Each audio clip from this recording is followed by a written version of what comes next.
Hoy vamos a explicar en qué consiste el frenado por contracorriente en motores eléctricos, también llamado frenado por inversión de fase.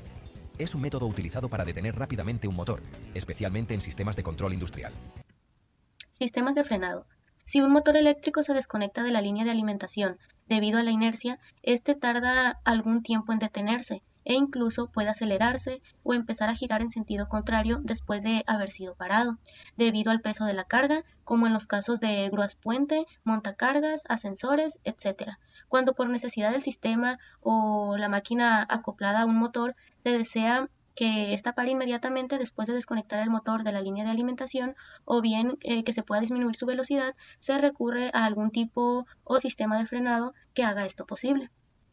Los procedimientos más empleados para frenar los motores trifásicos asíncronos son los siguientes: el frenado por electrofreno, que es esta imagen que está aquí, el frenado a contracorriente, que es este, y el frenado por inyección de corriente continua, que es este de aquí. ¿Cómo se genera el cambio de giro de un motor trifásico? Para cambiar el sentido de giro del motor de inducción trifásico solo es necesario intercambiar dos de las fases de corriente para que los campos magnéticos en las bobinas se inviertan y los polos de los electroimanes del estator se inviertan, atrayendo ahora al motor en sentido contrario. Con respecto a la siguiente figura, se hará el análisis del cambio de giro de dicho motor. En este caso, para invertir el giro de un motor trifásico de inducción, solo es necesario intercambiar dos de las fases de alimentación, ya sea L1 con L2, o L1 y L3, o L2 y L3, que normalmente lo que hacemos en físico es intercambiar L1 y L3 y se deja de manera fija lo que es L2. Giro en sentido horario del motor trifásico de inducción. Realizando la conexión de las bobinas del motor, como se muestra en la siguiente figura, este girará en sentido horario. Como se puede observar, la bobina de color rojo está conectada a L1, la bobina de color azul está conectada a L2 y la bobina de color amarillo está conectada a L3. Colocando de esta manera las fases en el motor, se puede apreciar cómo en primer lugar se generará el campo magnético en la bobina de color rojo. Seguidamente se encenderá la bobina de color azul, ya que cuenta con la segunda fase, y por último se encenderá la bobina de color amarillo. Con la tercera fase, se puede apreciar cómo el rotor estará girando en sentido horario debido a que iniciará en rojo, luego azul y luego la de color amarillo, y después se vuelve a repetir rojo, azul y color amarillo. Se puede apreciar cómo el rotor estará girando en sentido horario porque el campo magnético en el estator girará en sentido horario, por lo tanto el rotor seguirá el campo magnético del estator. Giro en sentido antihorario. Ahora, para que el motor gire en sentido antihorario, solo es necesario intercambiar dos de sus fases y la otra se dejará conectada de la misma manera. En la siguiente figura se puede observar que se intercambian las fases 2 y 3 y la 1 se deja de manera estática. Como se puede observar, la bobina de color rojo sigue siendo alimentada por L1, pero ahora la bobina de color azul es alimentada por L3 y la bobina de color amarillo es alimentada por L2. De esta manera, el motor girará en sentido antihorario debido a que primero se encenderá lo que es la bobina de color rojo, luego se encenderá la bobina de color amarillo y aquí podemos ver que está la de color azul, entonces no girará el campo magnético en sentido horario, sino que encenderá el campo magnético primero rojo, luego amarillo y luego azul, girando el motor ahora en sentido antihorario. ¿Cómo es que cambia el sentido de giro del rotor de un motor trifásico de inducción? Esto es necesario debido a que el frenado por contracorriente se basa en ese cambio de giro del sentido del rotor. El sentido de giro del rotor de un motor trifásico asíncrono se determina por el sentido del campo magnético giratorio. Cuando el motor está funcionando en un sentido de giro determinado a velocidad de régimen, si se invierten las conexiones de dos de los conductores de fase del estator, el sentido de campo giratorio es opuesto al sentido de giro del rotor y el deslizamiento resulta superior a la unidad. Esta circunstancia provoca un enérgico par de frenado, ya que el campo giratorio tiende a arrastrar al rotor en sentido contrario al de su marcha.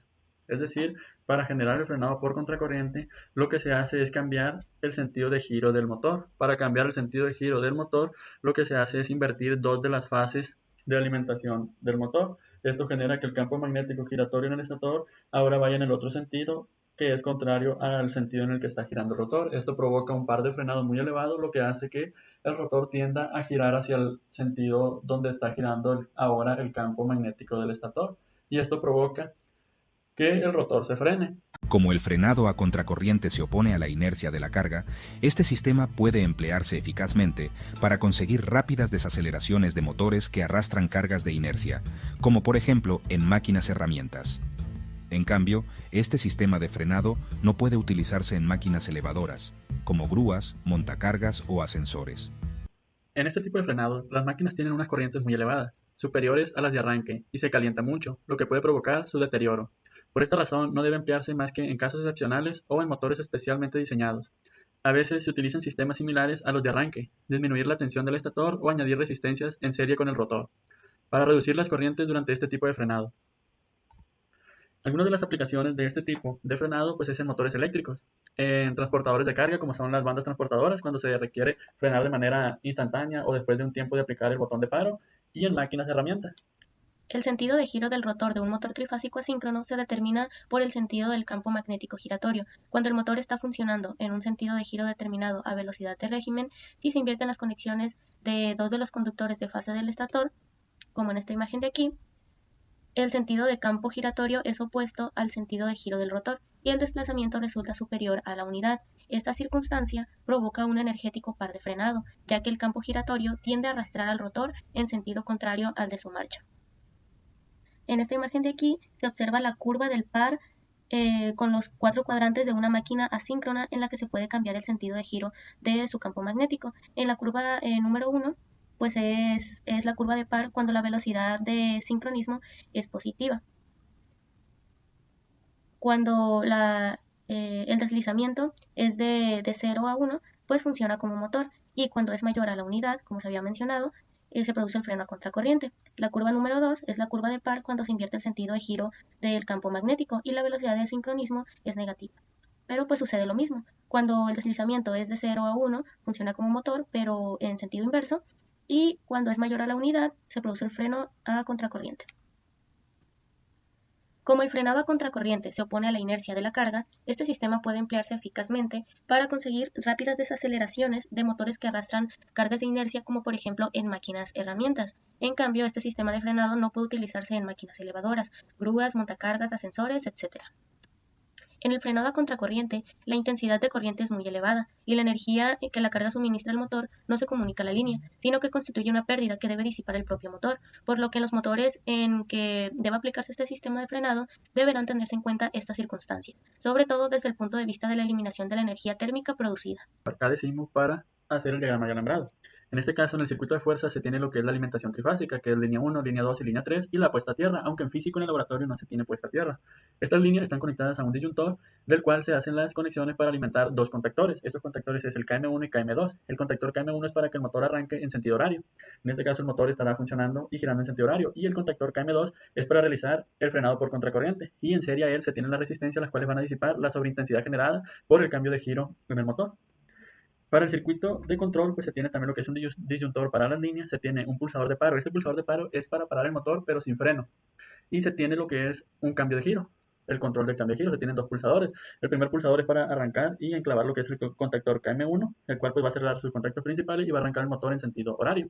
Y en serie a él se tiene el contacto auxiliar normalmente cerrado del contactor KM2 para que cuando se active KM2 se abra este contacto y nos desactive KM1, debido a que no pueden estar conectados KM1 y KM2 al mismo tiempo porque nos generaría un cortocircuito. De esta manera estará funcionando el motor, estará arrancado y girando en sentido horario. Cuando se quiera parar el motor y que se aplique el frenado por contracorriente, se presiona el pulsador S2. Al presionar el pulsador S2, entonces se activa lo que es el contactor KM2 y cierra sus contactos principales, generando así la inversión de giro, debido a que aquí se puede apreciar que están intercambiadas. La línea 3 está conectada con L1 del contactor KM2, la línea 2 sí está conectada con L2, pero la línea 1 está conectada con L3 del contactor, es decir, están intercambiadas L1 y L3, lo cual genera el cambio de giro del motor. Pero también está temporizado, es decir, no se puede dejar el motor con el cambio de giro debido a que pues empezará a girar en sentido contrario. Para ello pues se pone este temporizador, que este 1 en la simulación tiene un tiempo de 1 segundo, pero en físico se le pone un tiempo de alrededor de 0.2 segundos, porque no tiene que ser un tiempo muy elevado porque el motor no tiene carga en su eje, lo que hará que rápidamente se frene y aparte empiece a girar en sentido contrario.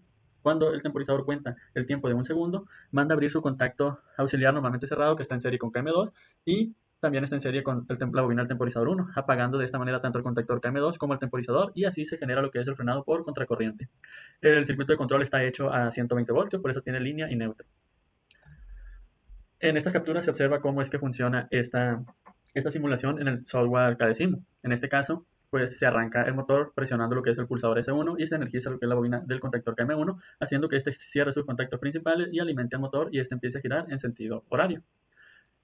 Para el paro, lo que se hace pues ahora es presionar el pulsador S2. Al presionar el pulsador S2 se energiza pues el contactor KM2 y se abre pues su contacto normalmente cerrado. En este caso no se alcanza a ver aquí en esta captura cuando se abre los contactos principales de KM1, pero se abren los contactos principales de KM1 y además el temporizador empieza a contar.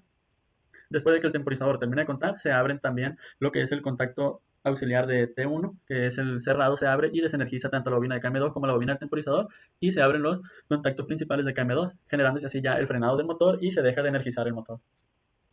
A continuación se mostrará la simulación en el software que decimos del frenado por contracorriente con el temporizador on delay. En este caso se presiona lo que son los disyuntores para activarlos, tanto el disyuntor de fuerza como el disyuntor de control, y ahora se presiona lo que es el pulsador S1, el cual es para arrancar lo que es el motor. Al presionarlo se energiza lo que es la bobina del contactor KM1, se enclava con su contacto auxiliar normalmente abierto y cierra sus contactos principales dejando pasar lo que son las líneas trifásicas para hacer que el motor gire en sentido horario. Ahora, para aplicar el freno por contracorriente se presiona lo que es el pulsador S2. Al presionar el pulsador S2, lo que se hace es desactivar lo que es el contactor KM1. Se pudo observar cómo se activaba el contactor KM2, entraban en acción tanto la resistencia de la línea 1 como la de la línea 3, y se pudo observar cómo el motor se frenaba. De esta manera el tiempo programado en el temporizador es de 1 segundo. Y así funciona lo que es este circuito de frenado por contracorriente. Lo que se hace en el video es presionar el botón de arranque S2 y vemos cómo el motor enciende. Después se presiona el botón de paro S1 para apagar el motor y al mismo tiempo se corre un cronómetro para tomar el tiempo que tarda el eje en detenerse.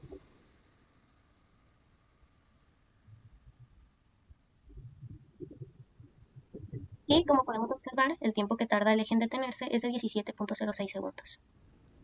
En físico, se tendría que configurar el temporizador a la mitad del tiempo que tarda el eje en detenerse, que sería 8.53 segundos. Sin embargo, al configurar el temporizador con los 8.53 segundos, no se logró el paro del eje, ya que el motor no tiene carga, por lo que se tuvo que ir regulando este tiempo hasta lograrlo.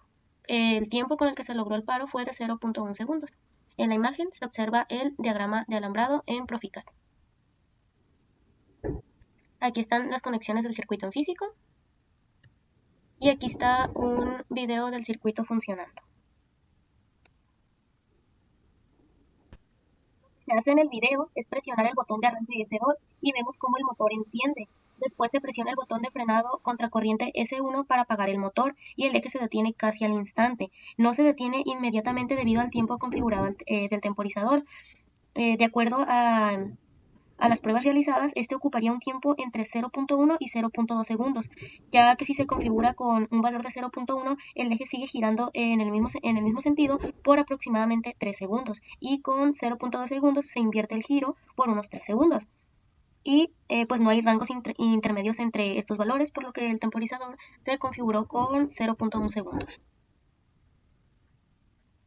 Conclusiones. En numerosas aplicaciones de los motores trifásicos asíncronos o de inducción, es necesario disponer de un sistema seguro que permita frenar el motor en un momento determinado, es decir, es necesario disponer de un par de frenado. Esto sucede, por ejemplo, en máquinas herramientas, donde la precisión del trabajo o la seguridad del personal exigen un rápido bloqueo de la máquina accionada, y también durante la operación de ascensores. Para eso, existen varios tipos de frenado. El que se analizó en esta práctica fue el frenado por contracorriente o contramarcha. El frenado contracorriente se trata de provocar un giro del campo magnético del estator, obligando al rotor a que trate de invertir su dirección de giro, pero antes de que se invierta el sentido de giro, se corta la alimentación de la contracorriente. Esto se debe conseguir bien mediante un temporizador, calculando previamente el tiempo necesario que necesitamos estar alimentando a contracorriente, o con un contacto de un detector de giro del motor, que al detectar el paro abre e impide que se siga alimentando al estator a contracorriente. Entonces, el frenado se consigue debido a que el rotor, al estar girando en sentido opuesto al campo giratorio, va disminuyendo gradualmente su velocidad, y cuando ésta llega a cero, el motor es desconectado de la red, ya que en caso contrario, la máquina pasaría de nuevo a régimen motor, pero girando ahora en sentido contrario al original. El frenado por contracorriente es utilizado principalmente en máquinas herramientas y no puede utilizarse en máquinas elevadoras. El principal inconveniente en este tipo de funcionamiento es que la máquina tiene unas corrientes muy elevadas, superiores a las de arranque, y se calienta mucho, lo que puede provocar su deterioro. Por esta razón, no debe emplearse más que en casos excepcionales o en motores especialmente diseñados. A veces se utilizan sistemas similares a los de arranque para disminuir, por ejemplo, la tensión del estator, o añadir impedancias en serie con el rotor para reducir las corrientes durante este tipo de frenado.